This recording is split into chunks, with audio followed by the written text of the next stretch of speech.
Hi friends, welcome to my kitchen. My name is Jay and I have another cast iron recipe for you today. This time I'm going to teach you how to make pizza in a cast iron. And let me tell you, there is something very special about cast iron pizza. It hits different. So good. So stick with me on this one, it's going to be delicious.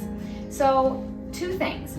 I am not teaching you how to make pizza dough. I've already started my pizza dough. I actually made two so that I could freeze one of them.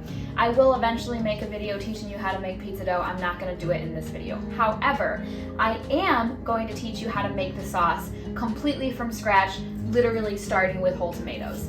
I want to use every opportunity I can to teach you how to make something straight from the vegetable because I'm going to be doing a lot of gardening. This channel's going to have a lot of gardening, and I will have a lot of tomatoes this year, and I really want to help give you guys ideas and guidance on how to use the bounty that you get out of your garden so that it doesn't go to waste and you can really, utilize it to your fullest potential. So I'm going to teach you how to make the pizza sauce from the tomatoes. If you're not interested and you just want to buy sauce from the store, that is okay. Anyway, so we've got pizza dough. Ingredients, we have obviously the tomatoes. I'm using Broma tomatoes. They're a really meaty tomato, so they're good for making a pizza sauce. I've got garlic, whole oregano.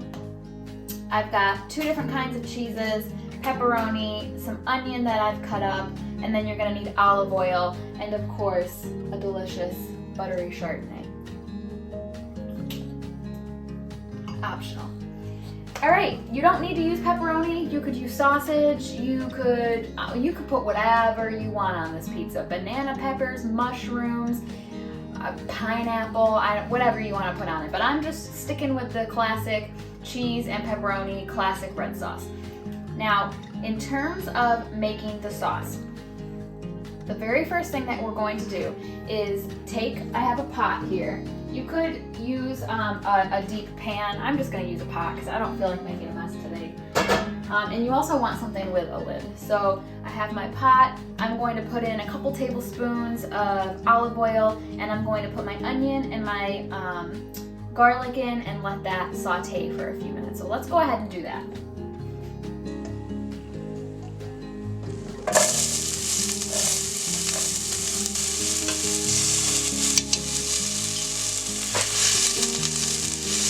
Now, in terms of the tomatoes, I bought these from the store because it is March and I don't have any of my own yet.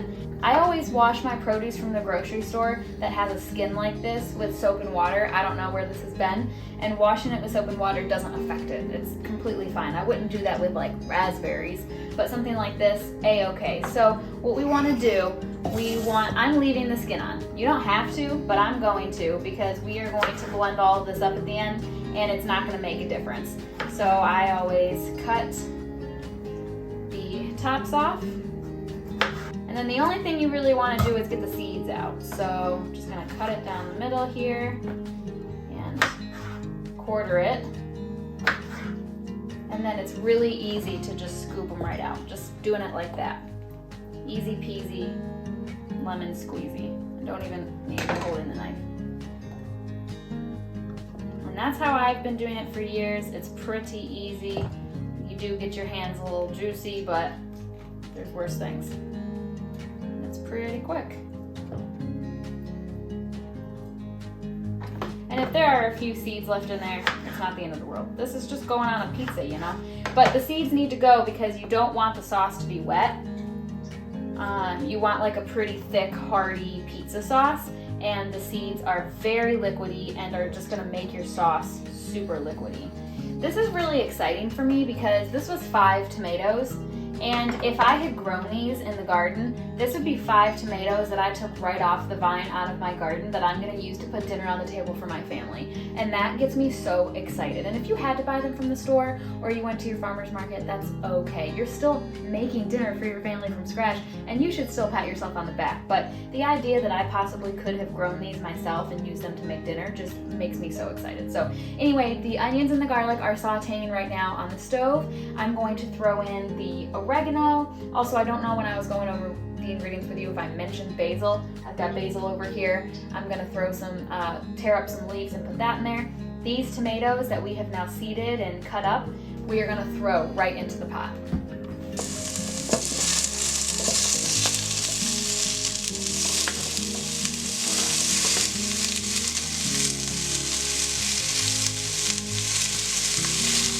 Does anybody else just absolutely love the smell of basil? Oh my gosh.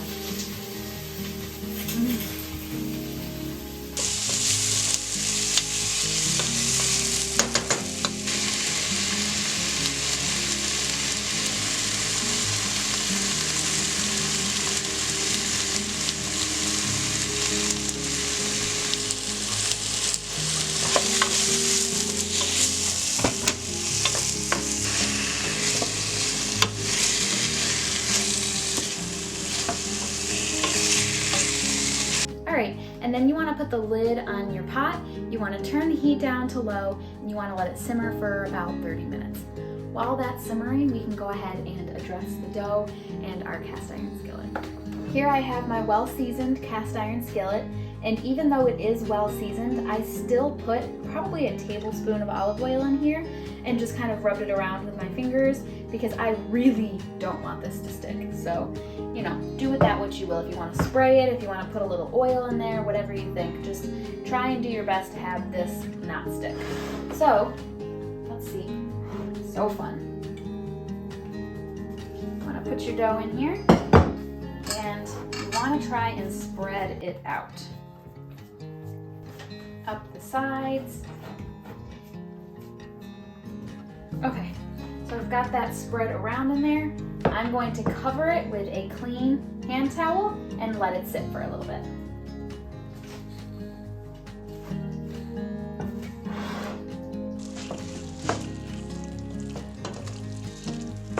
Okay, so I'm kind of changing my mind on how I wanted to do this. My original plan was to take my immersion blender over to this tomato, onion, garlic mixture, but I didn't really make a whole lot because I'm only making one pizza. So it would be kind of difficult and noisy and messy, and I just don't feel like dealing with it. So I'm gonna put all of that into my food processor and just grind it up that way.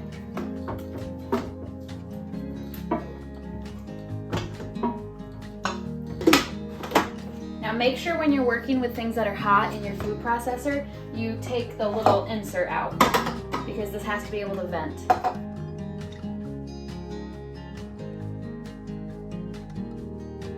Now this is kind of personal preference in terms of doing this. If you want your pizza sauce to be kind of chunky, then just do low. If you want it to be really, really smooth, do it on high. I started on low, thought it looked a little chunky, put it on high. I want mine to be pretty smooth, and I certainly think that it is. Let's take a look at what we got here. That is pretty good looking pizza sauce, in my opinion. Moving on. This still looks great. Nice and on the sides here. My next move here, I want this to be super cheesy. So here I have Great Lakes provolone cheese, and I also have fresh mozzarella cheese. So I'm going to line the bottom here with some provolone. This is gonna be so good. I cannot wait, and it's getting to be lunchtime. Okay, now I'm gonna put in the sauce.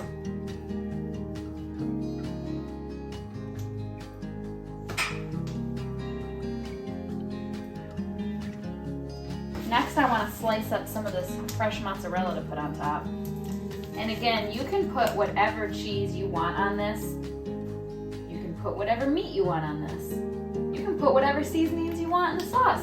That's why cooking is so fun, because you can customize it. You can make it however you want it. It doesn't have to be pretty. It doesn't have to be perfect. It just has to taste good, you know? It just has to bring you joy. All right, and then next I'm going to put the pepperoni in here. And I'm gonna go heavy with the pepperoni. And then, because I love myself and love my life, I'm gonna add another layer of cheese to this. You know why? Because I can. Because I'm an adult. Tom's always like, I hate being an adult. And there's so much responsibility. And he's not wrong, not at all saying that he's wrong. And I also sometimes hate all the responsibility, but I love being an adult. I make cake whenever I want. I eat cookies whenever I want. I go to bed whenever I want. I can put all the cheese on this I want.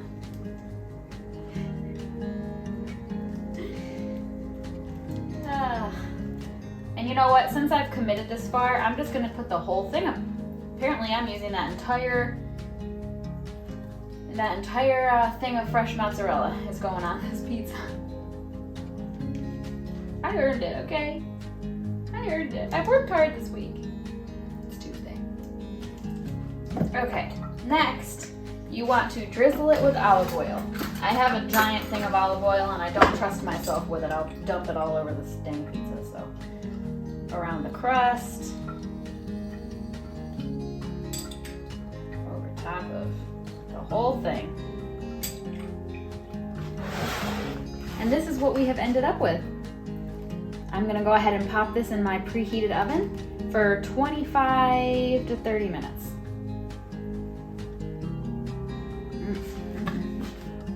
Now, I have read in cookbooks and seen in YouTube videos that some people like to, when you're making pizza in a cast iron specifically, they will take it before they put it in the oven, they'll put it on the stove for a minute, and that gives you a nice crispy, crunchy bottom to your crust. I'm not going to do that because my oven is a gas oven and it has a tendency to burn the bottom of things anyway. So I think if I were to add that extra step, then it would come out a little too well done on the bottom. I'm hoping that it blesses me and has it nice and crispy and perfect on the bottom, considering it's going in raw dough. So we will see how that happens. I've never made a pizza in this oven. But yeah, I can't wait to see how it comes out. I think it's gonna be delicious. All right, you guys, we have our finished product here. Let me show you. Look at that. Oh. All right, let's see if we can get it out of here onto this wax paper that I've got. Oh yeah. I think that's gonna come out just fine. Let me see what I can do here. Oh, I don't have strong hands. All right. Ugh. Woo! Maximum effort. Look at that. Oh my gosh. It's beautiful. You guys, that's gorgeous. I'm so excited. It's a little, so this discoloration that you see here is from the cast iron. No harm. No harm. All right, let's see. I think I have a pizza cutter in here somewhere. Okay. Let's see if I can cut through this.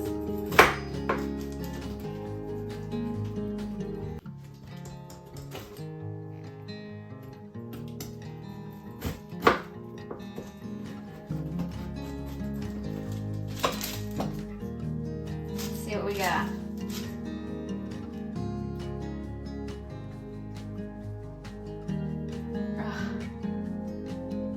Oh my gosh. Yeah, and the bottom is cooked really well. So that worked out perfect. I do think it probably would have been a little overdone if I had put it on the stove first. All right, let's taste it. Oh, it's gonna be hot.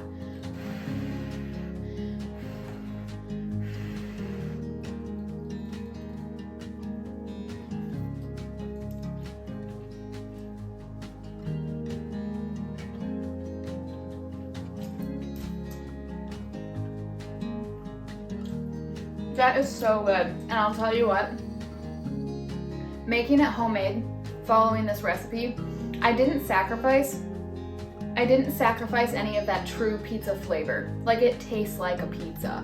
It's not like when you get something at a restaurant that you've come to love, and when you try to make it at home, it's nothing like it. This has, I think it's because it's got the yellow cornmeal in the pizza dough. I think that makes a big difference because it even feels like a real pizza crust, you know what I mean?